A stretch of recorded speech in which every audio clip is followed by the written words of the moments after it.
Hello and welcome to the Sias Plessis show. A big shout out to our partners at Betway. Check out betway.co.za, Betway Scores app.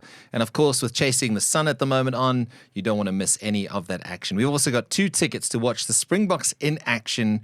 We've got Ireland, we've got New Zealand, and those tickets are all sold out. So only place to get it is right here on the Sias Plessis show. You need to like, subscribe, go to your favorite episode, comments, and we'll pick a winner. So 2 tickets, all compliments of Betway. So shout out to our partners at Betway. You don't want to miss that. Now, we've always spoken about how the show is about people who inspire me, people who I want to talk to, people who I find entertaining, people who I just respect for what they've done.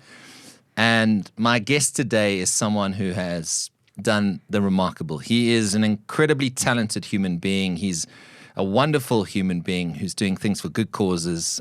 His name is Mark "Muddy" Ferreira. Mark, thank you so much for coming in. I know we've sort of missed each other over the last few weeks, months maybe. A couple of months. I think it's a couple of months. But tell us, what is the 7 and 7 challenge? Before we get into other nitty-gritty, I just want our viewers to understand what this challenge really is all about. Well, firstly, really appreciate you bringing me on. It's a bit of an honor to be put into some of the categories. You're always welcome. Open invitation. Really appreciate it. So 7 in 7 is a personal challenge that we created around Comrades, where we try and last year we did 7 Comrades distances in 7 days.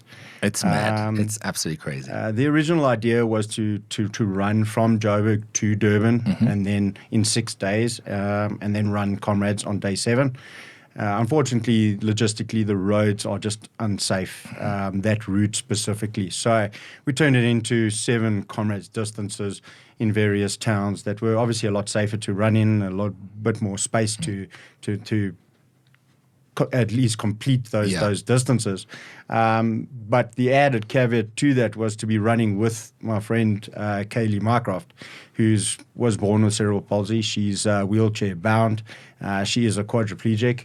And we were supposed to run all together. Obviously, last year there was we had some complications where she was rushed into hospital early for an emergency op, and then wasn't able to complete the 6 days. But she was able to get well enough for Comrades Day, so that we ran Comrades Day. But the 7 in 7 effectively was let's run from Joburg to Durban, Comrades distance a day, Comrade on day 7, and inspire and do something different. We kind of looked at Comrades as maybe a little bit too easy. Okay. Like just doing Steve, my executive producer, just like rolled his eyes a little bit. He's in awe of you, by the way. He's like, when we first met you and what you did, and sorry to interrupt you there, of course. Steve has done, I think it's what's now two Comrades. Because this is the first up since 2019, right? It's been a while. And Steve's first one was a up. And so Steve is very excited. His first was a down. Steve, you're feeding me all this wrong information in my ear here. But when he heard what you did, and I've seen the dedication and sacrifice it takes just to get ready for one Comrades. So, I mean, it's phenomenal. And because you associated with someone who's so inspirational, and Chaeli Mycroft and her foundation and what she's doing. I love the ableism side of things. She's like, screw this, I'm going to prove to the world. Put me in. And she's a battle axe of note. And big shout out to Chaeli because she's doing remarkable work. And Tough act to follow. Yeah, exactly.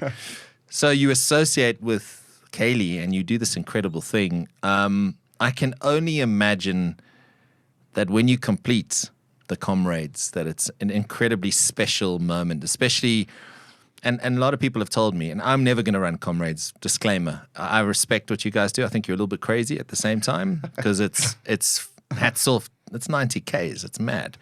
But that last, 2 Ks, whatever, maybe 3 or 4 Ks into the stadium, when you're getting there, that must be more emotional than anything else. I don't think I've ever not shed a tear going into the stadium. even now, just thinking about it, sort of like catches you a little bit. Yeah.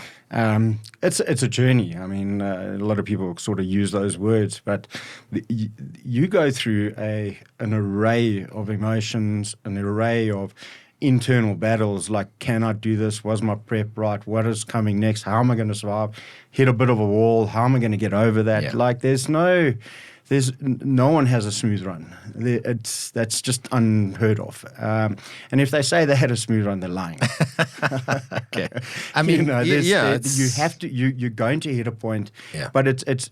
Are you mentally prepared for it? Is I think probably the tougher part of it.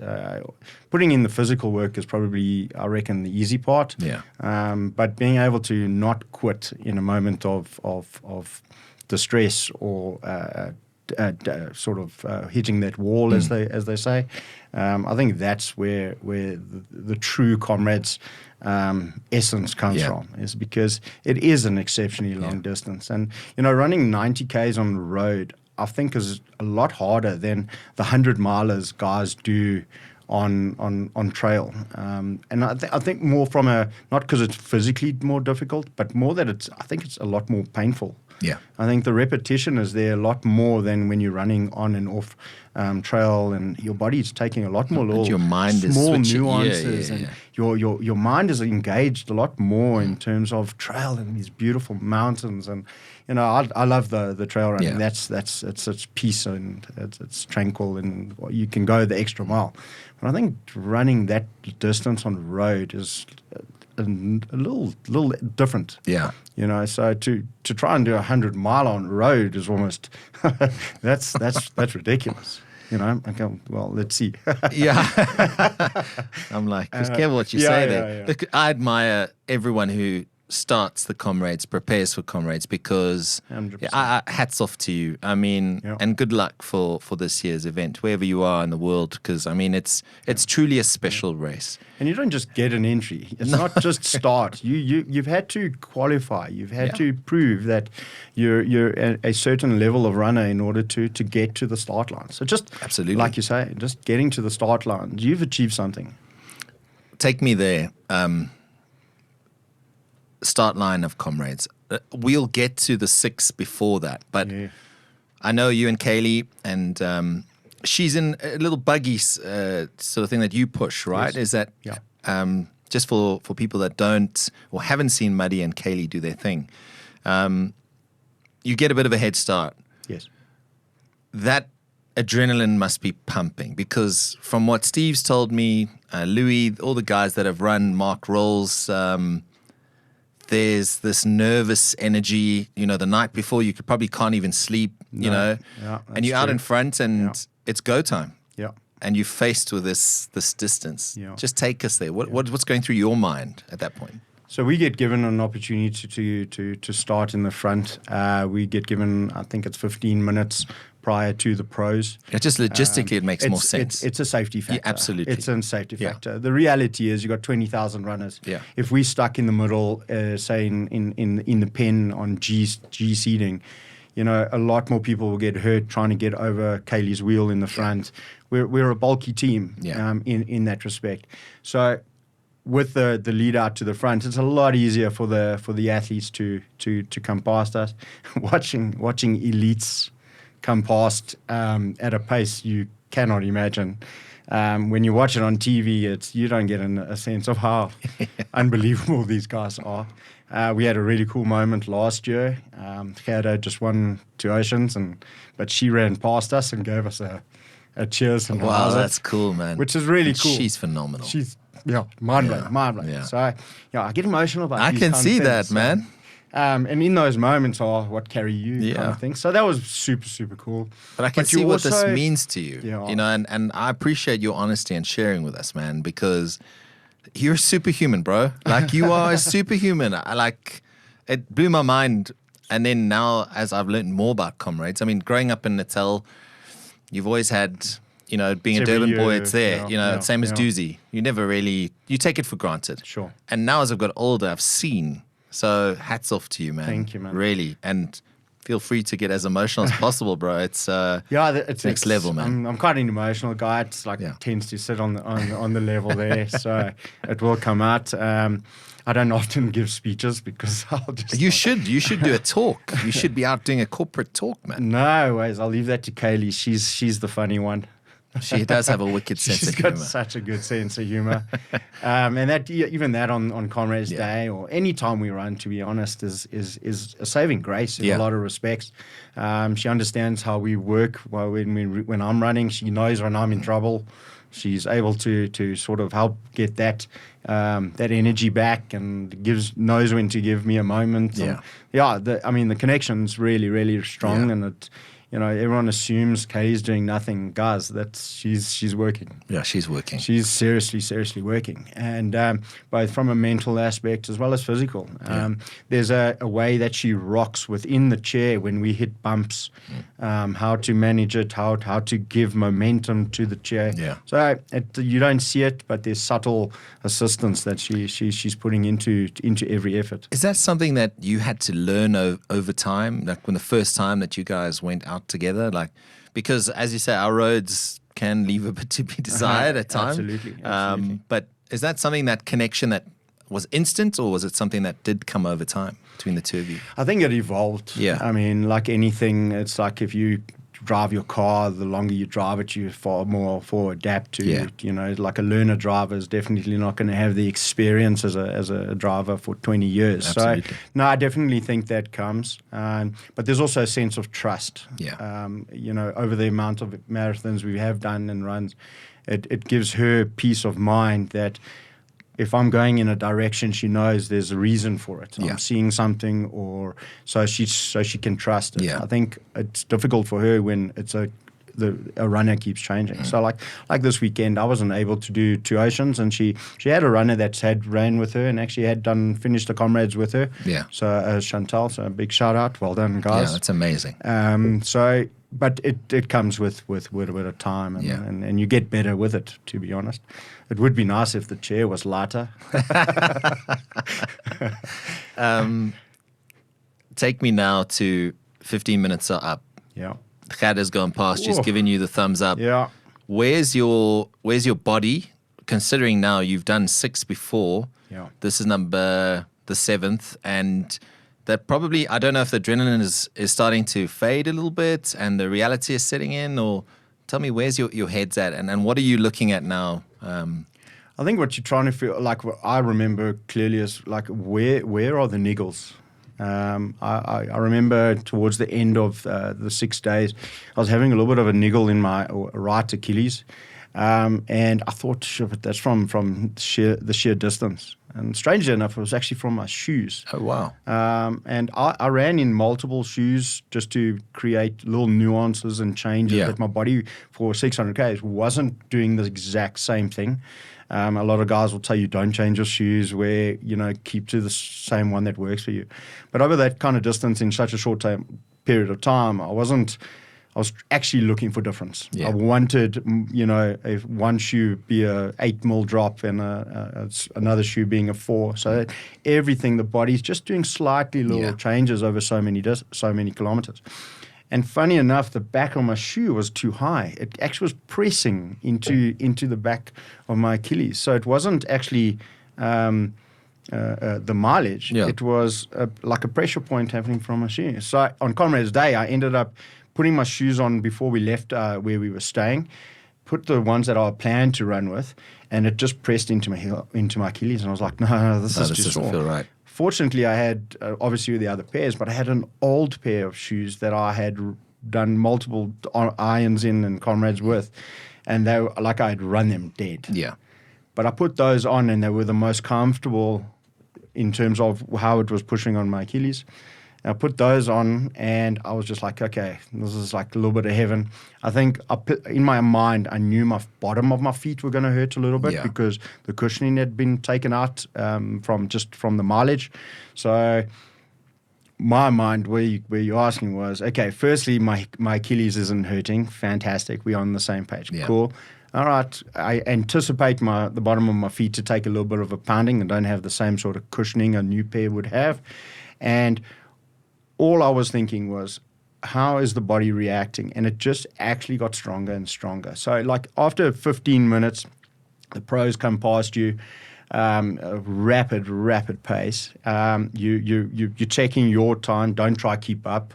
Yeah, I'm sure that's tempting though. There's kind of like this like wave of like, oh shit, because subconsciously you're like, oh, people are just passing me. So like I'm off the pace. I'm off the pace. But you got to realize who's running past you. Right?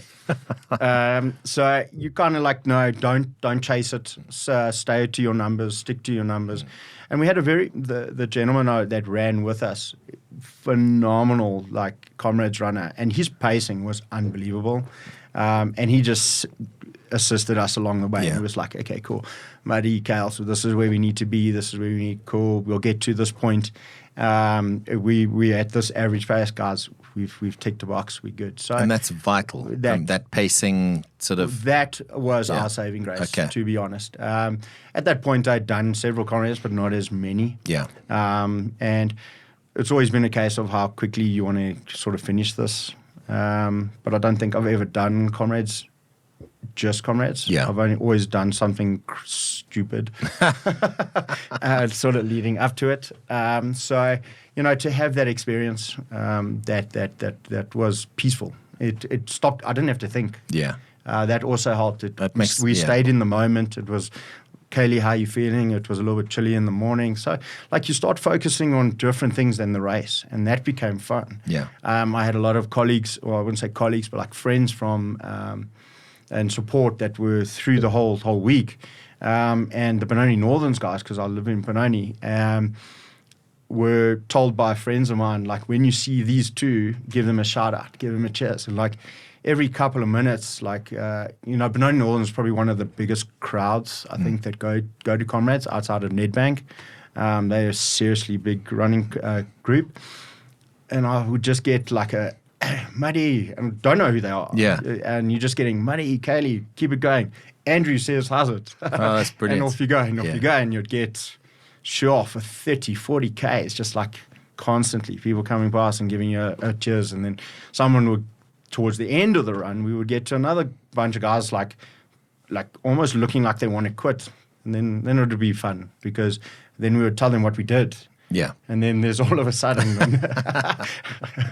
little bit of like, oh shit, okay, I'm not going to stop now. Yeah. And there's like a little extra pep in their step, and then off they go. So there's some really cool moments in terms of how we got to the camaraderie is special. Yeah. I've got to ask you, I mean, you are human at the end of the day. There must be points where you start getting towards that wall or that like dark place, and not necessarily questioning why you're doing it, but am I, going to finish this or something like that? Or what's sort of going on there in your mind? And how do you pick yourself up? Because you're just saying now you reach a group that maybe are fading and they're starting to realize the task at hand is still immense.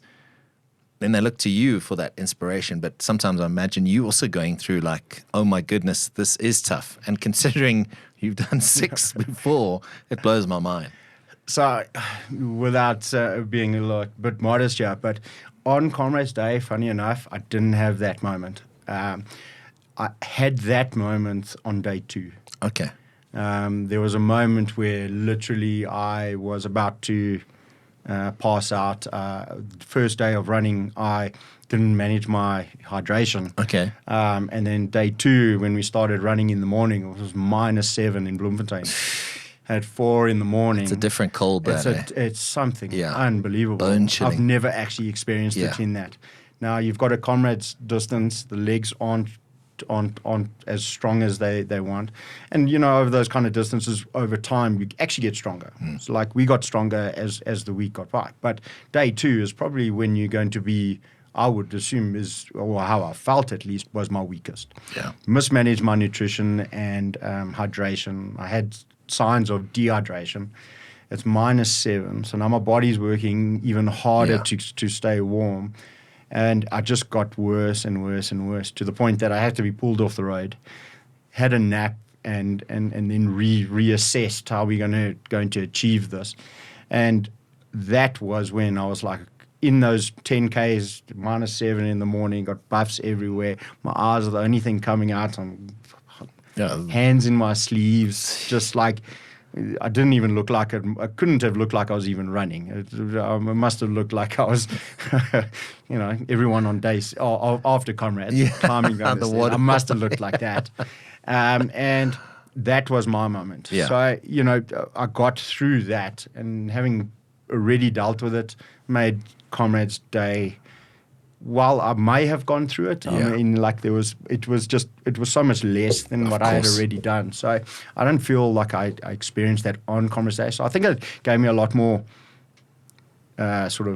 energy to be able to give it to other people and be like, like you boast a little bit, but it's going to help someone because they're going to turn around and go, well, I've just trained for the last 6 months to be here. I've got 30 Ks to go. I've done all the hard work. Like, okay, these guys have just done 6. Like, you can't even anticipate it to assist to go, guys, okay. These X are doing X. I can do Y. Let's get it done. So, like, I didn't have it on day one on Comrades, but there was a very close moment to questioning my life decisions. And what actually got you through? Like, I mean, is it the cause you're running for? Was it Chaeli? What was that spark or that light bulb, I suppose? Yeah, in the moment was the team around me, which includes Chaeli and another friend of mine who's going to be running with me this year. He'll be doing the 77 with me. Oh, wow. He's going to be running with me on Comrades. And he was there on the bicycle assisting from a health and safety perspective last year. And they all, I had this idea in my head that it has to be done. And they were like, Muds, we're doing this for charity. We're doing this for, like, this isn't the be all and end all. So don't kill yourself, and that sort of peace of mind that, if it's going to get to a point that it's too dangerous, like, it's okay. I got you. We can pull it back. Gave me freedom. It wasn't this dual die. Weight off your shoulders. Weight off my shoulder. And then it just became, I approached this in the wrong way. And that complete mindset changed. I'm not getting paid to do this. My family doesn't rely on me to get this done, to survive. So the mental approach in terms of what it means becomes something different. And when you hit that adversity, it became another story to tell. Where in life, anyone who hits those sort of walls, it's okay. Like, reassess it. Is it everything you're making it out to be, as serious as it needs to be, or this is just a stepping stone. Let's move on forward. So, because that was like serious sense of peace and relief in terms of how we approached that. And then it just became fun. Yeah, and I saw, like, along the way there was a lot of people, supporting you, and I imagine with Comrades having that crowd noise, that energy, that everyone wants to see everyone finish, right? No one wants to see anyone miss a cutoff or not finish in their allotted time. So I imagine that is a driving force at the same time. Massive. Anyone who's trained and does their 4 a.m. long runs on the weekend and prepping, you're not getting crowd assistance. That's a factor. It's a hell of a factor. So in your mind, you're already going, like, if I can do 40 Ks on my own and there's no one cheering me on, man, when the crowd is behind you, it's running into that stadium. I remember going, okay, let's go back. like any niggle, any pain, any idea of, like, sheesh, was I even going to finish, just evaporates. And you just got a sense of, wow, okay, let's go. No, it's this human energy it's there. You see some of the guests that you've had, and I spoke to you before we came in. Like, it must have been really cool to chat to Drickus, and you see what sort of crowd he gets.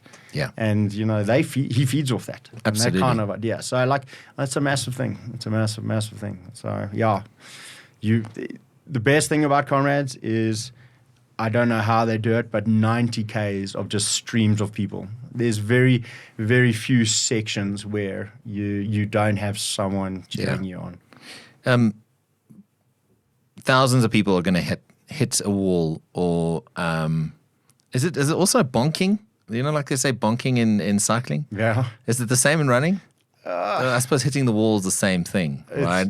That's it. I think it's pretty much whether you question, am I going to finish? Or am I going to get out of this? But that's the thing, Am I going to survive this? Because I know, there's a lot of people that end up on drips at the end of it. But something you said... I've been there. Yeah, something you said, though, and it's so important, is getting your nutrition and your hydration right. And I'm not going to start the whole debate about carbo loading or anything like that. That's for another day.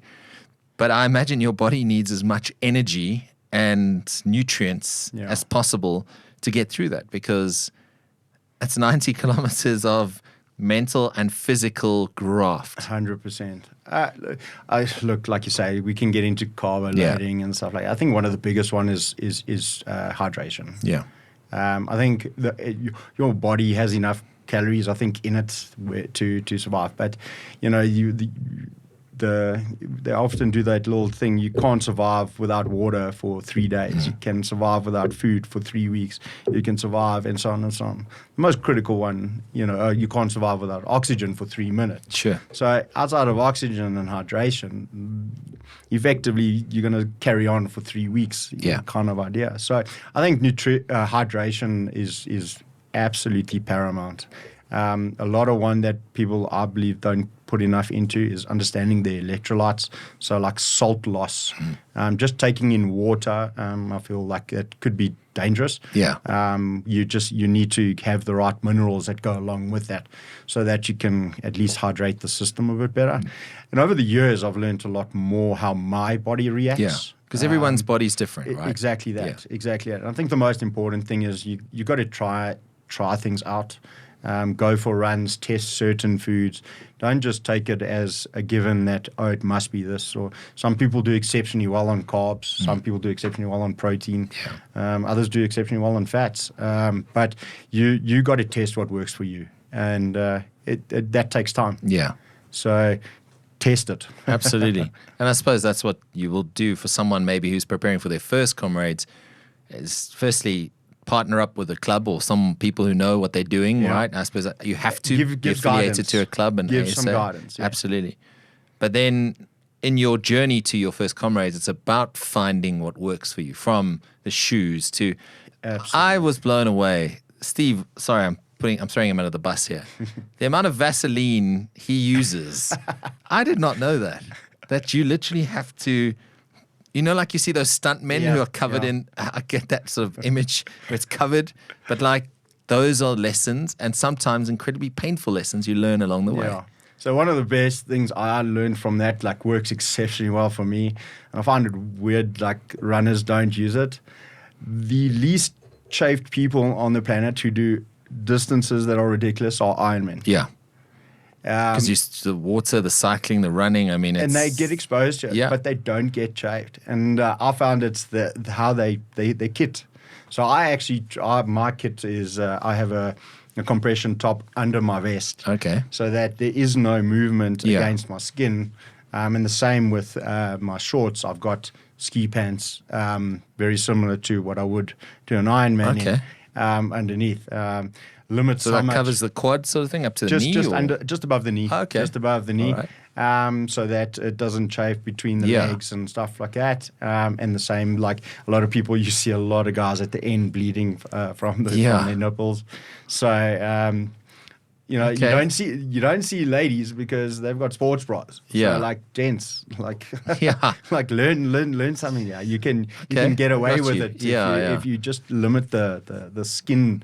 Or at least the fabric against skin. I found that works for me. Again, that's something I don't use Vaseline. I go with anti-chafe route. Sure. And I actually don't need as much. Yeah. It works quite well. And I'll probably apply a little bit extra. More importantly, like around my groin region. Yeah. That's where I get my most chafe. But I get I use anti-chafe. I'll have a little tube in my thing. Okay. I find it a little bit more. See, tips and tricks of the for trade. me, that even when it gets wet, it becomes more smoother. Yeah. So when you're sweating, you actually make it a little bit more glide. I don't know what the right wording is. A little bit more assistance in terms of glide, but I find. I always found for myself that Vaseline became a little bit like almost sticky. Okay. You see, but you tried it over the years, and tried and tested for myself, and that works exceptionally well. You mentioned the Ironman stuff. I mean, is that something you're still quite active in, or because I imagine the dedication for Comrades is something else, but for Ironman, when you're combining 3 disciplines, and it's not this is not a sprint. This is proper. This is the full distance. Yes, yeah. That takes a lot of time and commitment too. And that's an understatement of the year. I have done a few years where I'd did Iron, Two Oceans, Comrades all in the same year. Wow. And they're quite close together. They're within 2 months of each other. So I sort of, each discipline actually helped me train to run. Ironman's for me is a lot more fun because you get these mental breaks when you switch to the discipline. Okay. So that's a real energy boosting moment. Area, it's an energy boosting moment. Like when you're tired of sitting on a saddle, okay, cool. Now I get to swim run. ticked. Yes. Yeah. So you get these little brief moments of energy, but when you're running for 90Ks, there's no. I would love a bicycle right now. Yeah, that's a downhill. To go down, right? Two Oceans has just been recently. Yes. What makes that a special race? Is it obviously I know Comrades is special for its own historic reasons and the route and that it's an ultramarathon and all the other things that go with it. But I imagine Two Oceans is spectacular. I mean, being in Cape Town and part of the vibe and. It is the outside of the challenge that Comrades is. Two Oceans is the most beautiful run you'll ever do. You know when you're running in Comrades and you're going up Boaters Hill, that's a climb and a half, but you're not looking at out in Chapman's Peak into the ocean. The ocean of this just phenomenal view. Yeah, there's a sense of you actually get a little bit lost. It's almost like being on a trail run. Two Oceans is fantastic. Okay. What a run. So it's a bucket list for any runner, right? If you're an ultra runner, even just a marathon runner, you got to tick it off. South Africa, we've got a few sort of earmarked ones that are part of our sort of heritage. As Comrades, Two Oceans, the cycle tour, 94.7's in there, the doozy. These are, if you have that ability and the means. Yes. Obviously running's a lot more accessible to people just from a equipment perspective. It's put on some shoes and go for a run. Yeah. Doozy is obviously a little bit tougher. There's a lot more. You're limited by location. Yes, you can't just do it in the middle of anywhere. No. You got to have the equipment. But there are these epic. Epics. Epic absolutely. for sure. So there are some ones in South Africa, and if you have, you should write these all down. And if your lifestyle and the means are there to be able to tick these off, you got to tick them off. I've got to ask you, what gets you out of bed in the mornings? I know you guys doing a fantastic job with your CrossFit box, where you're part of out in Benoni, and shout out to your team there. It's a wonderful facility. Thank you. What gets the fire in your belly? What is that motivation? Because everyone has it, and we all have different motivational factors of its family, money, whatever it is, health. But as you now get older and you put more and more of these achievements under your belt, what puts that fire in your belly? I think it's always first of all, what's the next challenge? Am I satisfied with being done now? Yeah. Is it okay to say, cool, I've done that, ticked it off, and then sort of let yourself go? I think the whole idea behind everything myself and Chaeli have ever done, and the elements that I have done, it's about longevity. You know, I see guys that are not 80 years old or 70 years old and finishing Comrades. I'm like, man, I'm going to be there. Yeah. Or, you know, whether it's maybe it's not a Comrades, but maybe it's an English Channel swim or something along those lines. My dad sent me a video of a friend of his. He's in his 60s and he just did the full space swim. I mean, that's 12 hours of swimming. Yeah. In his 60s. You know, 30 odd kilometers. I mean, that's mind blowing stuff. Yeah. And I think that's what it should be about. It's not just tick off and done. And then, yes, there's different focuses in life as people get older. You know, you got work, you got family, you got kids, and then you got grandkids, and so on and so on and so forth. But you should also want to show them that personal health side of it and being able to move well long into your years should be just as important as spending that time together. Absolutely. I've always looked at, my dad's quite a fit guy. I play a lot of golf with him. My dad's into his 60s and still playing masters water polo. You know, like things like that. Like that's for me a fantastic thing. Like you want to be able to do that with your grandkids. You want to be able to do those kind of things. You know, when I retire one day from work, you know, I don't want to be stuck in bed. You know, he has the opportunity to work so hard to live your life, and you've got the opportunity of time, and now you're limited by what your body does. So I do a lot of this with that intent. When I coach with the CrossFit stuff at the box, my biggest factor is when everyone asks me, like, well, you know, what's the importance of this? And I'm like, well, when I'm 80 years old, I don't want a nurse helping me get off the loo. Yeah. You know, I want to be able to get myself off the loo. When I'm in bed, I want to be able to get out of bed on my own. And I think that's that driving factor. The other one is very distinctly is if anyone looks at me and goes, "Oh, you can't do it." I love that. Okay. Love that. That's a you know, you're crazy, or two, that's not possible, or three, like, no ways, you can't do that. No, that's just giving me the finish line. So you just pull that highlight reel into your head. Love it. Out there and it's getting tough. You're like, okay, here we go. That's it. The CrossFit has always fascinated me. I've got massive respect for CrossFit, and I know there's all the sort of cliches. How do you know someone does CrossFit? All that jazz, but what it represents 100%. As a community and what you put your body through, you know, compared to where if you're at a gym and it's you or a personal trainer, whatever, it's not for everyone. But I imagine that it derives also that sense of that camaraderie, sort of getting through something, and it can relate to a Comrades where you're crossing the line with thousands of other people, maybe not at the same time, but and you're going like, guys, we did this. You know, we got through this workout, or we got through this distance. That's a very cool way to put it. That's actually, you know, come thinking about it in that manner. There's the most elite CrossFitters and the beginners. The most beautiful thing about what I found of the sport is no matter how good you are or how new you are, you're feeling the same way. It's the same as Comrades. Whether you finish in 12 hours or you finish in 7, you know, the ups and downs to get there. Yes, one ran faster, one ran harder, but you still went through the same physiology that's happening, the impact to the body and the mind is happening the same way. And I find that quite beautiful. Like you can know how Matt Fraser feels when he does a Fran.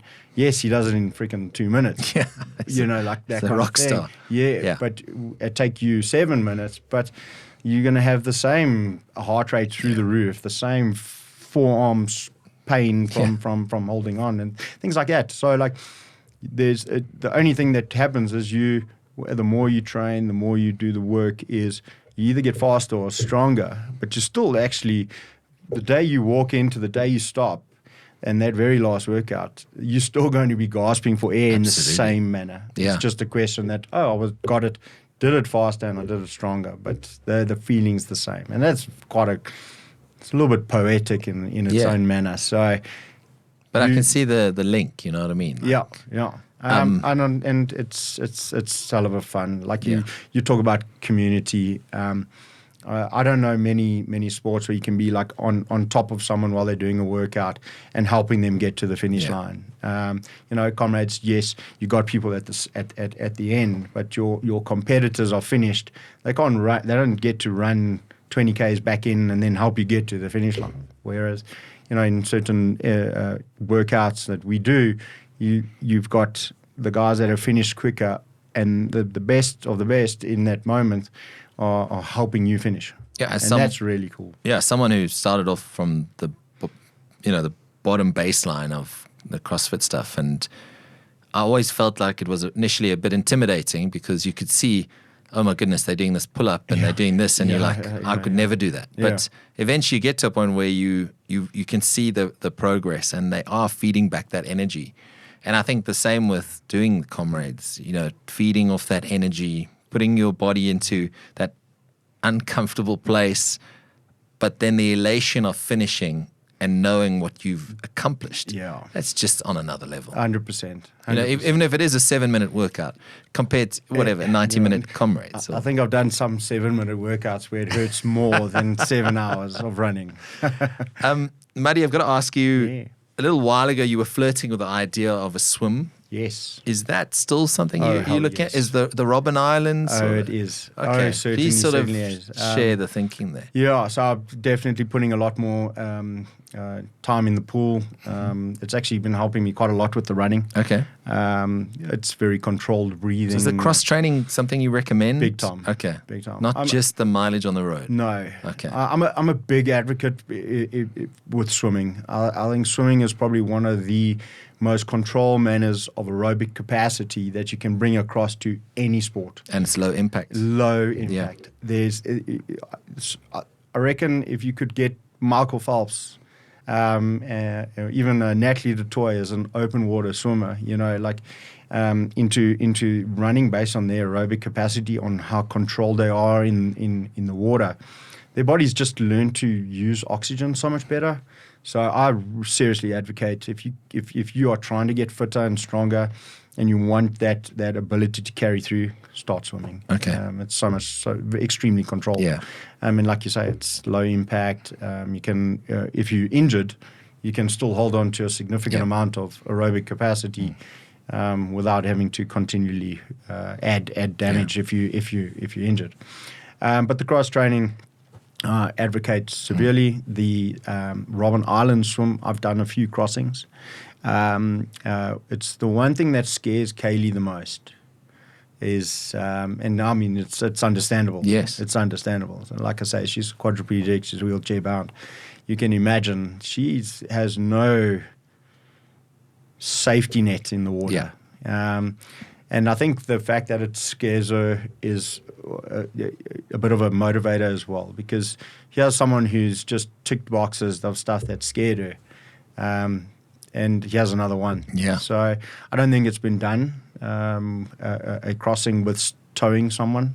I know obviously there's quite a few Ironmen that have been done with various family and teams. There was a Down syndrome boy in America that did it with his dad. There's a South African team that's done it. His son also has cerebral palsy. I can't remember the guy's name, but they're very well known within the Ironman guys that have done it. And to tick off an Ironman, that would be cool. Yeah. But it's been done. Yes. So like we would always try and test if we can do something a little bit more extreme. And I think it's a very attainable goal to start with, and then go from there. That's amazing, man. I'm like, it's just inspiring. And I think if anything, hopefully your words, even if you are a seasoned runner and you're going for your 10th Comrades, or you're going for your first one, or you're just someone who wants to do a 5K and a park run, hopefully these words inspire you just to, get off the couch and just be a little bit more active and just get that body moving. Because it's so important for us to, with all the crap that's out there, the stress we have, the social media nonsense, it's just important to move because it clears your brain. 100%. It really is so important. There was and I'm not sure if you knew this, but there was a moment outside of varsity when I started working, and I was very fit when I was at varsity and playing sports, and I worked in gyms and stuff like that.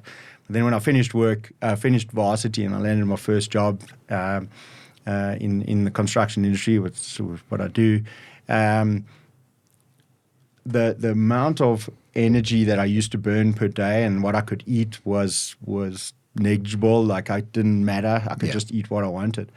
And then I got very sedentary and I stopped working as hard in terms of training, and all my effort went into work. And I actually went from like a really lean athlete in varsity to quite overweight, to the point where I was about 135 kilos, well overweight. Yeah. You don't want to see a photo. It's quite scary. But at that point, I had run multiple to Ocean 21s. I hadn't done marathons at that stage. But prior to picking up all that weight, I was able to run, and I was a spinning instructor and personal trainer, and looked after myself very well.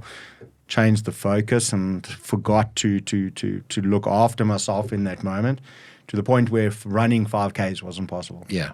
So that was a big factor, like in my brain now, that I've been where I see a lot of people that 5Ks is too far. And like, for me, I'm never going to let myself go back there. Yeah.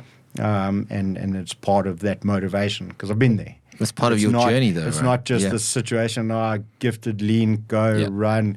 No, I've been to the point where running 5Ks was a Comrades distance on its own. Yeah. So that's part of the motivation these days. So I've been to the point where couldn't really move. I just think the connection between mental health and exercise can never be overlooked. Like, Agreed. I just think,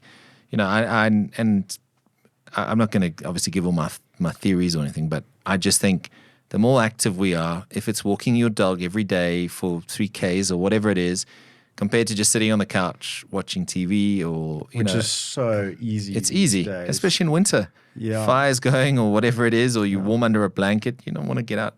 Anyway, what's next for you? Because 7 and 7 will be again this year, right? Yeah. It's definitely happening. There's two of you. And is Chaeli going to be doing all of it? Chaeli's doing. I know she had a medical emergency the last time, and it was touch and go. Fit and healthy, ready to rock and roll. Excellent. She just did 2 Oceans over the Fantastic.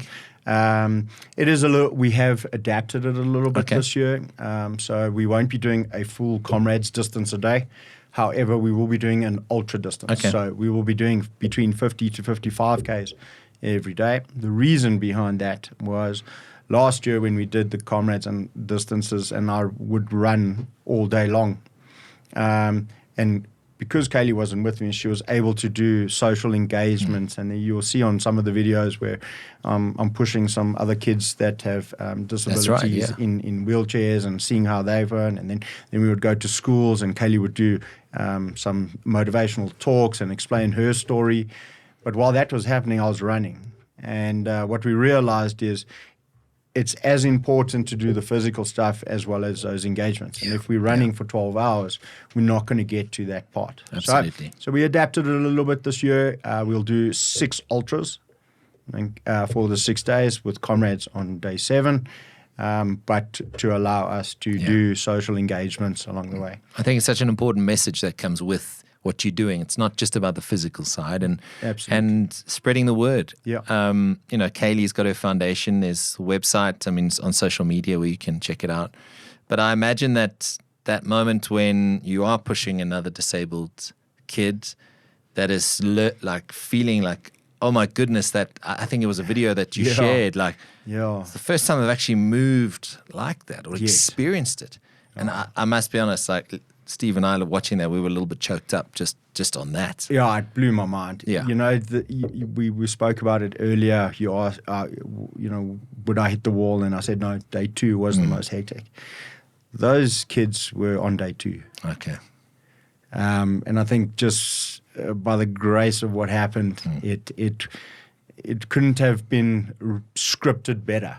That the most weakest I felt was the moment that gave the most amount of joy. That was the moment to be able to just carry on. And that's what happened. Yeah. It was in moments like that where you see kids that have never been that fast. Yeah.